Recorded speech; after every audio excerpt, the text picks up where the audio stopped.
All right, for my first stitch, I'm gonna do a running stitch. And so that's just a straight line of stitches. To make it a little bit easier, I'm just gonna draw myself a little pencil line on the back of where I want my line of stitches to go so I can help follow along.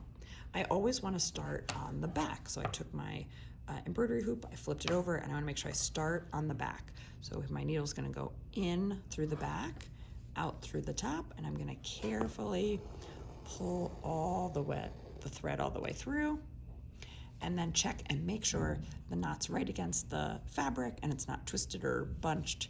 And so that's the beginning of my first stitch. And so now, wherever my needle goes back in is the second part of my stitch.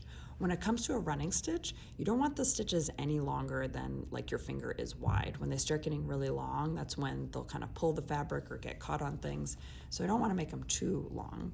The other thing I can do is I can flip my embroidery hoop over and take a look at my line. And if I press my needle gently against the fabric, I can see where it's gonna come out. So I can almost like drag the needle along to say, all right, that's where I want my other half of my running stitch to go. So once I start it, I'm gonna start pulling it through.